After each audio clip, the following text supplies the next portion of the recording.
Okay, so diving right in, I'm going to explain what to say, and then we'll go through it piece by piece, part by part, and break down why you should say something like this, why it's effective. And this works if your goal is to win them back. This works if your goal is to get over them. This works if you're not sure what your goal is at all.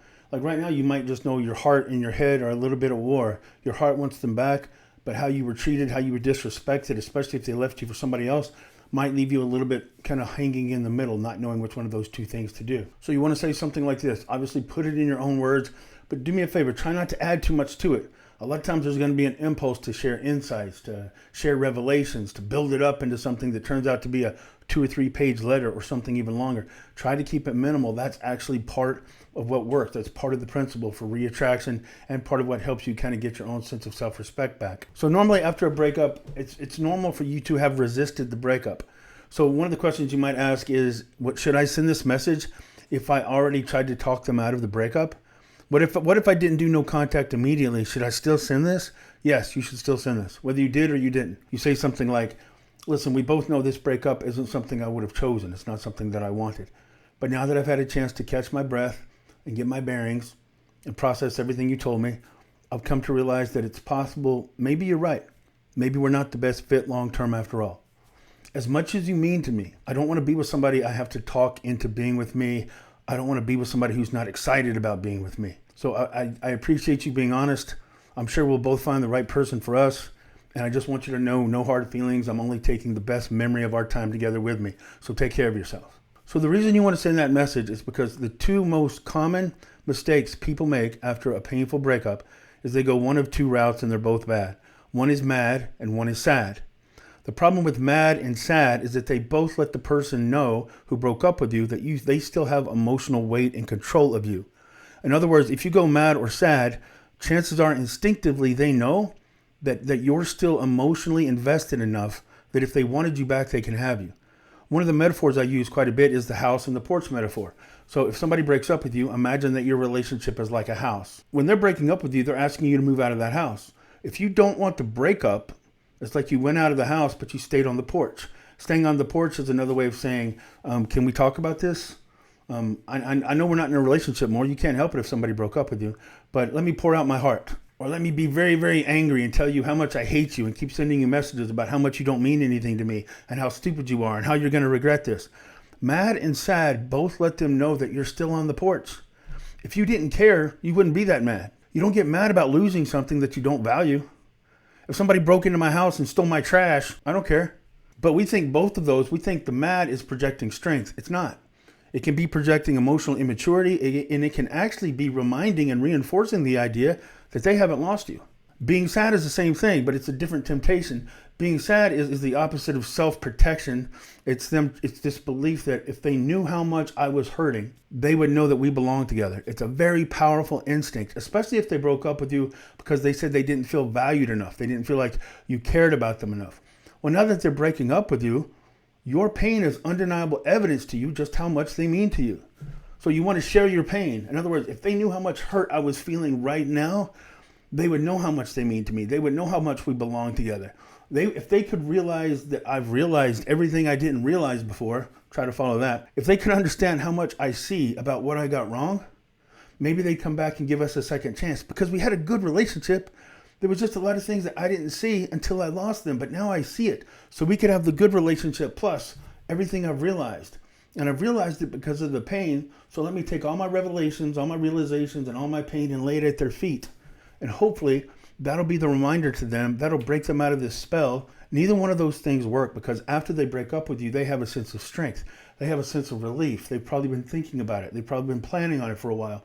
Their ego, which is the biggest missed aspect of emotional and relationship dynamics, their ego is feeling higher. If they were with you and it was about this big, they broke up with you, their sense of importance and value to you is getting bigger. Especially if they started dating somebody else, it's getting bigger. So the point is, you don't want to do mad, you don't want to do sad. So what do you want to do? You want to do resilient. You want to project strength. Again, one of the examples I give is, imagine you're breaking up with somebody and they said, please don't break up with me. Please don't do this. Please give me another try. Now that you're breaking up with me, I've realized how much you mean to me. And here's all the things that I'm willing to do to be the person you want and need me to be. Well, you just upped the offer. So logically speaking, that should make you more attractive, right? Because you're willing to do and be anything that they need to stay in the relationship. But attraction isn't based on logic. So if the person you broke up with started begging and pleading for you to stay, your attraction is going to go down. Your sense of self-worth and ego is going to go up. You're going to be more confident than ever that you just did the right thing by following through with the breakup. But now imagine you're breaking up with somebody and they said, okay, wow, I didn't see that coming. But, truthfully, you meant a lot to me. But, hey, there was somebody good looking that asked me out last night online. And I said no because I thought we were going to be together. Maybe that's the person I'm supposed to be with. I'm going to go find out. Take care of yourself. I'm out of here. Bye-bye. The person who shows a sense of worth, a sense of strength, and shows enough strength to be able to walk away from the relationship that you just turned down is the one that's going to trigger and make you second guess if you did the right thing. Mad and sad are both bad. Resilience, strength is good. Anytime somebody gives you a consistent sense of value and then they pull it away, they turn it off, we're wired instinctively because of our ego, because of our consistent sense of self-worth that we want to maintain. If that person isn't giving us the sense of worth or importance or value that we've become accustomed to, then it's going to make us wonder. It's part of human nature. Okay, I know why I didn't want to be with them. That's why I'm breaking up with them. But I kind of thought they wanted to be with me. They're not fighting. They're not trying to hold on to me. They're actually carrying themselves with a kind of self-respect and self-worth that tells me maybe I made a mistake. Chances are also good that if they broke up with you, you immediately tried to talk them out of it, especially if you didn't see it coming. So you probably put up some kind of an argument, some kind of confusion. You at least probably showed to some point that you were wounded. So there's no point in being mad or sad. It's a poor cover-up, especially if they've been with you for any amount of time. They're going to know it hurt you. So just admit it. Hiding the pain is actually a sign of emotional weakness. No, I can't let you see that I'm hurt. Why? What are you ashamed of? Why do you think so much less of yourself because you're hurt by somebody betraying or rejecting a relationship that they had led you to believe they valued? That's supposed to hurt. So own it. Admit it. The bad thing is to own it, admit it while you're angry or while you're sad. In other words, I didn't want this breakup, so screw you. Or I didn't want this breakup, so please, please, please give me another try. Instead, you're saying, I didn't want this breakup, but now that I've had a chance to think about it, now that I've had a chance to get my bearings, what you're implying heavily in that section of the message is that even in the middle of this pain, I've realized my self-worth. I've realized that I still have enough self-respect that I don't want to be with somebody I have to talk into being with me. The reason you need to put this next part in there is because they're gonna be curious about why you had the shift. Why is it that when I broke up with you, you tried to talk me out of it, but now you're telling me that you accept the breakup and maybe I have a point? Well, that doesn't line up. So you have to give them a reason to explain your shift from please take me back to it's okay. Maybe you're right. Maybe we're not supposed to be together long term. The reason that explains that authentically is that you've realized you sincerely don't want to be with somebody who isn't excited about being with you. Now, in the middle of the breakup, the emotional pain you're in might make that seem like it's not true. In other words, you might be in so much pain that the truth is, if they came back and said, I'm not sure I want to be with you, but I'd be willing to stick with you a little bit longer to try to work it out, chances are you'd say, okay, good, thanks. Yes, please, let's do that. But right now you're trying to project a strength that you won't be feeling in most cases.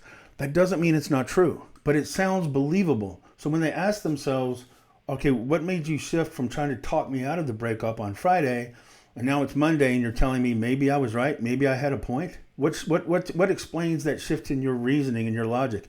You telling them, I just realized I don't want to be with somebody that I have to talk into being with me. That sounds true. It's believable. Now they have a sense of loss. The reason you're in so much pain is that the person you expected to be there with you, the person that you imagined being this close to you in life, has just rejected you. So you and the person that broke up with you aren't going through the same experience right now. They took all access away from you in regards to them. You can't call them tomorrow to have dinner. You can't call them next week to plan your vacation. You're not planning the holidays with them anymore. They revoked your access to them. They revoked your priority in their life. That's really painful. And even though the two of you are going through a breakup, you haven't revoked theirs. As a matter of fact, you probably extended their importance. You probably heightened their priority. So the person that broke up with you, if they want to call you, you'll probably answer. If they want to call you and plan dinner tomorrow night or a vacation the next week, if they want to call and spend the holidays with you, if you're in pain after a breakup, you're probably going to say yes. So even though both of you are going through a breakup, you're not going through the same experience. Getting this message gives them a little bit of the sense of loss that you're feeling. Your sense of rejection, your sense of loss is a large part of what's driving that internal anxiety and panic to try to get them back. You've lost them. Again, they haven't lost you yet, especially if you tried to talk them out of the breakup. That's why they don't have the anxiety. That's why they don't have the fear. They've been planning it. They feel a sense of power, control, elevated sense of self-worth, especially if somebody else is involved. But when you tell them maybe they're right, maybe you're not the best fit long-term, you're elevating your sense of worth. You're bringing yourself back up to a position of, look, I want you in my life, but I don't need you in my life. Needy, desperate, clingy pursuit, none of that's attractive. It's the person that can take a deep breath and show the strength and the value to walk away that will then trigger a human instinct in them to reevaluate the person that they walked away from. So it works in your favor. But they're not going to believe you if you just said, well, you know what, now that I thought about it, I don't want you either. So I'm not suggesting that you say that. Well, since you don't want me, screw off. I don't want you either. That's kind of petty. That's kind of sour grapes. That's your angry, childish reaction to being rejected. And then the last thing you want to do is close it warmly. Again, mad and sad or bad. You want to close that last message with a sense of strength. You want to close with the resilience. And it takes strength to admit that you're hurting, which is what you did at the very beginning. But say, in spite of how much I hurt, in spite of how much I love you, I don't want to be with somebody who's not excited about being with me. And I don't need to be mad or sad about it because I know my own value. So I can actually let you walk away and wish you the best. That shows real strength. That shows real charismatic confidence. Like, anybody can get mad and sad, but when somebody says, hey, if that's how you feel, I thought we were great together. I didn't see this coming, but hey, I'm not the kind of person that's going to beg and plead and audition for somebody else to stay in my life. So if this is how you feel, you might have a point. And remind yourself of this. This is a healthy way to look at it. I have one rule for being with the person that I'm with, and that's that they know they want to be with me. I'll fight through financial difficulties. I'll fight through diseases. I'll fight through attacks from other people. I'll deal with the problems that come from personality conflicts. But the one thing you have to be with somebody long term is the truth and the confidence that they want to be with you. That's what you need. So remind yourself that even though this might not feel true, even as you're sending the message, like I said, a part of you might say, hey, I think we belong together. Just give me one more try. I'll earn my way back into your heart. That's not actually attractive. And at the end of the day, I promise you really do want somebody who's excited and confident that they want to be with you. So it sounds believable. And the good news is this works if you want them back. It works if you don't want them back. It works if you're not sure. Because at least, no matter what, let's say worst case scenario, they don't come back. This message isn't going to harm you. If this is the last message they hear from you, it's one of strength. It's one of self-worth. It's one of resilience. It's one of confidence. Those things are always attractive. So even if they never come back, you didn't hurt yourself with this message. And if you do want them back, I can promise you projecting strength is a much more effective way to reignite attraction and to cause them to instinctively second guess the decision that they just made because now it has cost them something. They don't have you on the porch begging and pleading anymore. Projecting strength is 10 times more attractive than projecting endless pursuit. Endless pursuit tells them that you don't have value outside of them. And nobody wants to be the center of your universe. Worship is not attractive. People want to be with somebody that have exceptional lives, that they're joining on an adventure in together. They don't want to be the center of that adventure. And keep in mind, no part in this message have I said, tell them to go to hell, tell them you don't love them, tell them you don't care. You're admitting that you want them. You're admitting that you care. You're admitting that you didn't see this coming. But behind all that, you're also projecting a strength that says, as much as you mean to me, I have a sense of self-worth. I value myself enough that I can walk away from anybody that chooses not to be with me. That's attractive. That shows confidence. That's the kind of thing that makes people stop to second guess what they've lost. If you endlessly proclaim that they can never lose you and I'm going to be out on the porch until you change your mind, please let me know when you're willing to give me another chance. Does that even sound attractive to you? The problem is we think chasing, pursuing, and pouring our heart out is something that takes strength. I'm going to risk being rejected. I'm going to risk being hurt. I'm going to risk being vulnerable. It takes strength for me to pour out my heart for the 17th time. To you, it feels like strength. To them and the rest of the world, it looks like weak desperation. So I hope this message helps. Take a deep breath. Make sure that you're ready to send it. You don't want to send it and then send another message behind it saying, I didn't mean that. I'm sorry. I still think we should try. I still think we belong together. Then it will backfire even more. So take a deep breath. Make sure you're ready to send it before you send it. Don't just do it haphazardly because you're the one that has to live with the results of it. But I will tell you, I've seen a lot of really good results from this. I've seen it be the wake-up call that the other person didn't expect. A lot of times the other person's expecting your pursuit. Is expecting you to be camped out on their porch, just open and willing and waiting eagerly for them to open the door and bless you with another chance. This frames you in a position of strength that you might not feel when you send it, but that doesn't mean that you're not strong underneath all this. It just means right now you feel weak, you feel hurt, you feel wounded. That doesn't mean that's the truest version of who you are. Take a deep breath. Details matter. Situations are different. So if I can help, you can find me at realcoachken.com, and I'll be back soon with another video. And please give this a like and a follow if it's been any help at all.